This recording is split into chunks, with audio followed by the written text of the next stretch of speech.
สบายดีเนาะพี่น้องทุกคนยินดีต้อนรับเข้าสู่การเข้าเฝ้าเดียวในตอนเช้าอีกครั้งหนึ่ง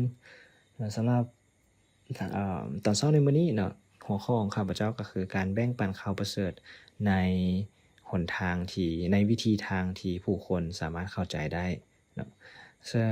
พระคำอยู่ในมื้อนี้ก็จะแม่นกิจการบทที่17ข้อที่16หา34เนาะแต่ว่าข้าพเจ้าจะอ่านเพียงแต่ข้อที่22หาข้อที่28เท่านั้นแต่ว่าข้าพเจ้าดลใจให้พี่น้องที่จะอ่านทั้งหมดบทเลยเนาะตั้งบทที่ข้อที่10บทที่17แล้วข้อที่16ข้อที่34ข้อที่2กล่าวว่าแล้วโปโลก็ยืนขึ้นต่อหน้าที่ประชุมของสภาอาเลโอปาโคและกล่าวว่าชาวนครอาแธนที่นับถือข้าพเจ้าเห็นว่าท่านทั้งหลายเป็นผู้ปฏิบัติพระต่างๆอย่างคนเข่งขัดเพราะว่าเมื่อข้าพเจ้ากำลังเดินทางผ่านเมืองของพวกท่านมาและเบิ่งตามสถานที่ต่างๆที่พวกท่านนมัสการข้าพเจ้าเห็นแท่นบูชาแท่นหนึ่งซึ่งมีคำจารึกว่าแด่พระเจ้าที่เฮาบ่ฮู้จักพระเจ้าที่ท่านทั้งหลายนมัสการแต่บ่ฮู้จักแม่นพระเจ้าองค์นั้นแหละที่ข้าพเจ้ามาประกาศแก่พวกท่านพระเจ้าองค์ที่ได้สร้างโลกกับสิ่งทั้งปวงที่อยู่ในโลกแม่นองค์พระผู้เป็นเจ้าของสวรรค์และแผ่นดินโลกพระเจ้าองค์นี้บ่ได้อยู่ในวิหารที่สร้างขึ้นมาด้วยมือของมนุษย์พระองค์บ่จำเป็นให้มนุษย์จัดหาสิ่งใดสิ่งหนึ่งให้แก่พระองค์เพราะว่าแม้นพระองค์เองเป็นผู้โปรดประทานชีวิตลมหายใจและสรรพทุกสิ่งแก่มนุษย์ทุกชาติทุกภาษาพระองค์ได้สร้างมนุษย์ทุกชาติให้เกิดมาจากมนุษย์คนเดียวและให้พวกเขาอยู่ทั่วพิภพโลกพระองค์ได้ทรงกำหนดเวลาและกำหนดเขตที่พวกเขาอยู่นั้นเพื่อพวกเขาจะได้แสวงหาพระเจ้าหวังว่าพวกเขาจะซอกหาจนพบแต่ที่จริงพระองค์บ่ทรงอยู่บ่ไกลจากพวกเขาเพราะว่าในพระองค์นั้นพวกเขามีชีวิตเคลื่อนไหวไปมาและเป็นอยู่ดังนักแต่งกาบก่อนในพวกท่านบางคนได้กล่าวว่าพวกเขาเป็นเชื้อสายของพระองค์เหมือนกันเนาะเรื่องสำหรับพระคำพรนี้ก็คืออาจารย์โปโลได้ล้อท่าเนาะทิโมธีเนาะกับซิลาอยู่ที่นครอาแธนเพราะว่าพวกเพิ่นส่งอาจารย์โปโลนั้นออกไปก่อนเนาะแล้วก็เฮาบ่ฮู้ว่าอาจารย์โปโลเดินทางไปในอาแธนด้วยวิธีทางใดเนาะอาจจะทางทะเลเนาะแล้วก็ทางเรือบ่หรือว่าทางการเดินทางอื่นๆเนาะเพราะฉะนั้นแต่ว่าเราจะเห็นในสิ่งนี้คืออยู่ในนครอาแธนนี่ก็คือเต็มไปด้วยวิหารของพระต่างๆวิหารของพระที่เป็นพระของชาวกรีกเนาะที่เขาเจ้านมัสการกันแล้วก็มีวิหารของพระอื่นๆที่อยู่ในนี้ซึ่งเป็นพระของชาวต่างชาติเนาะแต่ว่าก็ยังมีชาวยิวที่อาศัยอยู่ในที่นี้แล้วก็ชาวยิวที่เชื่อพระเจ้าเช่นเดียวกันแต่มีน้อยเนาะเพราะฉะนั้นแต่ว่าเมื่ออาจารย์เปโลเราเดินทางไปแล้วข้อที่16เขาจะเห็นในขณะที่อาจารย์เปโลได้รอท่าศิลาและทิโมเธีอยู่ที่นครอาแธนนั้นเพิ่นก็คุ้นเครื่องใจนักเพิ่นคุ้นเครื่องใจเรื่องหยังเนาะเมื่อเห็นว่านครนี้เต็มไปด้วยรูปเคารพเพิ่นคุ้นเครื่องใจย้อนว่านครนี้เต็มไปด้วยรูปเคารพเนาะจึงรบกวนจิตใจของเพิ่นหลายจึงเฮ็ดให้เพิ่นนั้นซอกหาวิธีที่จะประกาศซอกหาวิธีที่จะบอกความจริงให้เขาเจ้าได้รับรู้ว่าพระเจ้าองค์เที่ยงแท้นั้นแม่นผู้ใดเนาะดังนั้นอยู่ในข้อ17เพิ่นจึงโต้ตอบชาวยิวและคนต่างชาติในธรรมศาลาที่นมัสการพระเจ้าและทุกคนที่เพิ่นพบเนาะทุกวันตามที่สาธารณะเนาะทุกคนอันนี้เป็นสิ่งที่อาจารย์เปโลเฮ็ดเนาะแล้วก็คนมีปัญญาในพวกเอบิกูเรียลแล้วก็พวกซาโตอิกได้โต้ตอบกับโปโลด้วยเนาะบางคนว่าคนเก็บเล่มความรู้ผู้นี้เว้าอันใดเนาะคนอื่นว่าเบิ่งเหมือนเป็นผู้ประกาศพระธรรมพระต่างดาวพวกเขาเว้าเช่นนี้เนาะว่าโปโลย้อนว่าอาจารย์โปโลนั้นประกาศถึงเรื่องราวของพระเยซูเจ้าและการเป็นคืนมาจากตายนั่นเองซึ่งสิ่งทำอิฐที่ข้าพเจ้าอยากแบ่งปันก็คือเนาะอาจารย์โปโลนั้นคุ้นเครื่องใจอย่างหนักเนาะคือภาษาอังกฤษใช้คำว่า his spirit was provoked หมายถึงคุ้นเครื่องใจหรือว่าถูกกระตุ้นหรือว่าถูกแบบอยู่บ่สุขเนาะหรืออยู่บ่สบายย้อนว่าเราเห็นรูปเคารพหลายเหลือเกินอยู่ในนครนี้แล้วสำหรับพวกเราเนาะในการที่เราจะบ่งบอกในการที่เราจะประกาศข่าวประเสริฐหรือว่าเราจะประกาศเรื่องราวของพระเจ้าสิ่งทำอิฐที่เราจะต้องสังเกตก่อนคือ จิตวิญญาณของเราต้องถูกต้องก่อนเนาะจิตวิญญาณหรือว่าหัวใจของเราต้องถูกต้องเราจะบ่ยอมแล้วก็ลดถอยให้กับรูปเคารพเหล่านี้เนาะซึ่งอาจารย์โปโลก็ได้เนาะคุ้นเครื่องใจแฮงเนาะแล้วก็เราได้โต้ตอบกับเขาเรียกนักปรัชญาอยู่ในนครอาเธนนี้เราได้โต้ตอบกับพวกเขาเนาะซึ่งเขาเจ้าก็เป็นคนมีความรู้เนาะดังนั้นอาจารย์โปโลต้องมีความรู้เช่นเดียวกันเนาะสำหรับพวกเราเช่นเดียวกันเมื่อเราจะโต้ตอบกับผู้มีความรู้หรือว่าพวกเราจะโต้ตอบกับผู้ที่มีสติปัญญาเราจะต้องมีสติปัญญาเช่นเดียวกันในการโต้ตอบกับเพิ่นเนาะในเรื่องราวของพระเจ้านั่นคือสิ่งที่ทำอิฐเนาะแล้วก็สิ่งที่2อาจารย์โปโลได้เว้าความจริงในวิธีทางที่พวกเขาเข้าใจได้เขาจะมาเบิ่งอยู่ในซึ่งตอนนี้พี่น้องอาจารย์โปโลเราได้ยืนอยู่ต่อหน้าสภาอาเลโอปาโคเนาะซึ่งเป็นสภาที่เบิ่งแยงในเรื่องของพลเมืองแล้วก็ในเรื่องของศาสนาชีวิตของการนมัสการหรือว่าศาสนาอยู่ในนครอาเธนแห่งนี้เนาะเพราะฉะนั้นเราบ่ได้พบกับคนธรรมดาเนาะแต่ว่าเราพบกับเป็นสภาเลยเนาะ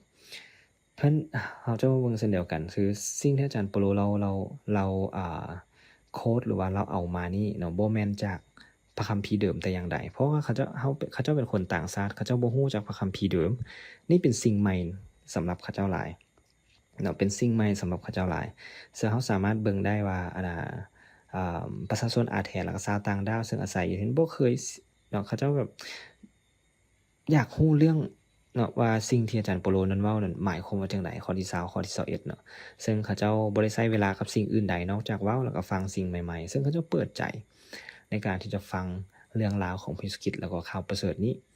แล้วอาจารย์โปโลก็ได้ใช้โอกาสนี้เนาะที่จะประกาศอยู่ใน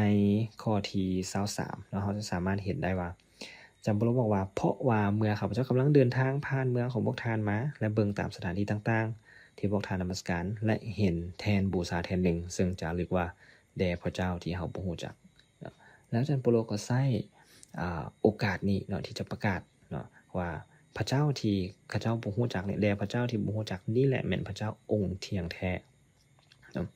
พระเจ้าองค์เที่ยงแท้ก็คือพระเจ้าผู้ที่สร้างฟ้าสวรรค์พระเจ้าผู้ที่สร้างโลกสร้างมนุษย์เนาะอยู่ในข้อที่24หาข้อที่25สามารถเห็นได้พระเจ้าองค์ที่สร้างโลกกับสิ่งทั้งปวงที่อยู่ในโลกแม้นองค์ผู้เป็นเจ้าของสวรรค์และแผ่นดินโลกพระเจ้าองค์นี้บ่ได้อยู่ในวิหารที่ถูกสร้างขึ้นด้วยมือของมนุษย์พระองค์บ่จำเป็นให้มนุษย์จัดหาสิ่งใดแก่พระองค์เพราะพระองค์เป็นผู้ประทานชีวิตอยู่แล้วเนาะดังนั้นอาจารย์โปโลก็จึงได้ใช้อยู่ในข้อที่28เราก็จะสามารถเห็นได้ว่าซึ่งอาจารย์โปโลนั้นบ่ได้ใช้พระคัมภีร์เดิมหรือว่าบ่ได้ใช้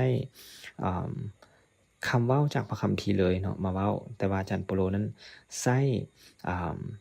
เขาเรียกว่าเป็นกาบกรเนาะเป็นกาบกรของชาวกรีกเนาะที่เขียนไว้แล้วก็ซึ่งชาวกรีกก็เข้าใจเนาะว่านั่นคือสิ่งที่อาจารย์โปโลกล่าวอยู่ในข้อที่28เนาะในพระองค์นั้นเพราะว่าพระองค์อยู่บ่ไกลพระเจ้าองค์นี้บ่ได้อยู่ไกลเฮาเลยเนาะเฮาสามารถพบกับพระองค์ได้พวกเฮาแสวงหาพระเจ้าได้และพระองค์ทรงอยู่บ่ไกลจากพวกเฮาเพราะว่าในพระองค์นั้นพวกเฮามีชีวิตเคลื่อนไหวไปมาและเป็นอยู่เนื่องจากว่าพวกเฮามีชีวิตพวกเฮาเคลื่อนไหวไปมาและพวกเฮาเป็นอยู่ก็ย้อนพระองค์เองเนาะถ้าว่าบ่มีพระเจ้าเฮาบ่สามารถที่จะมีชีวิตบ่สามารถเคลื่อนไหวไปมาบ่สามารถเป็นอยู่ได้เนาะแล้วก็พวกเฮาเป็นเชื้อสายของพระองค์เหมือนกันเนาะเหมือนกันกับที่พวกเฮาเป็นเมื่อพวกเฮาเป็นเชื้อสายของพระเจ้าพวกเฮาก็บ่ควรถือว่าพระเจ้าเป็นรูปเคารพเนาะหรือว่าเป็นเงินค้ำเป็นหินถูกแกะสลักด้วยศิลปะฝีมือของนายสร้างผู้ชำนาญเนาะเพราะฉะนั้นอันนี้เป็นสิ่งหนึ่งที่อาจารย์โปโลเราได้กล่าวแล้วก็ได้ใช้เวลานี้ในการประกาศถึงพระคำของพระเจ้าในวิธีทางที่ชาวนครอาเธนนั้นเข้าใจสำหรับพวกเราในการที่เราจะประกาศให้กับคนลาวเนาะคนชาวเผ่ามงหรือว่าชาวขมุหรือว่าเผ่าอื่นๆเนาะหรือว่าแม้กระทั่งชนชาติอื่นๆที่จะเข้าใจเราต้องได้ศึกษาแล้วก็ต้องได้รับรู้ถึงวัฒนธรรมการเป็นอยู่ภาษาหรือว่าการกินของพระเจ้าอย่างเล็กน้อยเนาะเพื่อที่เราจะได้มีความรู้เพื่อที่เราจะสามารถที่จะนำใช้ข่าวประเสริฐเนาะที่จะตอบถึงสิ่งที่พวกเขาต้องการแล้วก็ให้พวกเขาเข้าใจข่าวประเสริฐได้อย่าง เต็มส่วนที่สุดเนาะแล้วก็สิ่งที่3อาจารย์โปโลเข้าใจข่าวประเสริฐอย่างท่องแท้ก่อนที่เราจะนำไส้ตัวช่วยอื่นๆเนาะหรือว่านำไส้แทนบูชาที่พระเจ้าแทนบูชาหาแทนบูชาที่พระเจ้าที่บ่ฮู้จักเนาะซึ่งอาจารย์โปโลได้รับรู้มาก่อนเรามีความรู้แล้วก็เรามีการศึกษาทางด้านพระคัมภีร์ที่แน่นเนาะเพื่อที่เราจะสามารถนำไส้พระคัมภีร์ได้อย่างเต็มส่วนเพราะฉะนั้นสำหรับพวกเราพี่น้องในการที่พวกเราจะประกาศหรือว่าในการที่พวกเราจะแบ่งปันข่าวประเสริฐนั้นหรือว่าเรื่องราวของพระเจ้านั้นสิ่งทำอิฐที่เราจะต้องมีก็คือจิตวิญญาณที่ถูกต้องเหมือนกันกับอาจารย์โปโลเนาะเราจะบ่ปณีประนอมให้กับรูปเคารพเนาะสิ่งที่2ก็คือเราต้องได้รับรู้อย่างน้อยได้รับรู้ภาษาแล้วก็รับรู้วัฒนธรรมแล้วก็การเป็นอยู่ของผู้ที่เรากำลังประกาศให้นั่นเนาะหรือว่าชาวนครหรือว่าตัวเมืองที่เรากำลังประกาศอยู่นั้นแม้กระทั่งตัวเมืองของพวกเราเองเนาะแล้วก็สิ่งที่3เราต้องเข้าใจข่าวประเสริฐอย่างท่องแท้ในการศึกษาพระคัมภีร์ในการที่จะเฮ็ดให้พระคัมภีร์นั้นอยู่ในชีวิตของพวกเราทุกๆวันเหมือนกันกับที่พวกเราได้ฟังการเข้าเฝ้าเดียวในตอนเช้านี้แล้วก็พวกเราก็ได้เรียนแล้วศึกษาเองพร้อมนะบ่แม่นเพียงแต่ฟังการเข้าเฝ้าเดียวในตอนเช้านี้แล้วจบเนาะเพราะฉะนั้นพี่น้องในการที่พวกเราจะประกาศข่าวประเสริฐแล้วพวกเราจะต้องได้รับรู้เนาะแล้วก็พวกเราจะต้องมีจิตวิญญาณที่ถูกต้องแล้วก็พวกเราจะต้องได้เข้าใจข่าวประเสริฐอย่างท่องแท้นั่นเองดังนั้นในพวกเราอธิษฐานเนาะพระเจ้าพระบิดาขอบคุณพระองค์สำหรับวันนี้ขอพระเจ้าที่จะอวยพรพี่น้องของทุกคนพระเจ้าแล้วก็ให้พระเจ้าที่จะนำพาจิตวิญญาณพระวิญญาณของพระองค์จะนำพาพี่น้องของทุกคนในการจะประกาศข่าวประเสริฐและเว้าเรื่องราวของพระเจ้าในบ่อนเฮ็ดเวียกบ่อนอยู่ในโรงเรียนและบ่อนอื่นๆที่พวกเขาเดินทางไปกับครอบครัวกับหมู่เพื่อนกับผู้เฮ็ดเวียกผู้ร่วมงานนำด้วยพระบิดาเจ้าขอบคุณพระองค์ลูกอธิษฐานฝากชีวิตของพี่น้องของลูกทุกคนไว้ใต้พระทรงฤทธิ์ของพระเจ้าด้วยอธิษฐานในพระนามยิ่งใหญ่ขององค์พระคริสต์เจ้าอาเมนอาเมนแล้วพบกันครั้งต่อไปเนาะขอพระเจ้าอวยพรพี่น้องทุกคน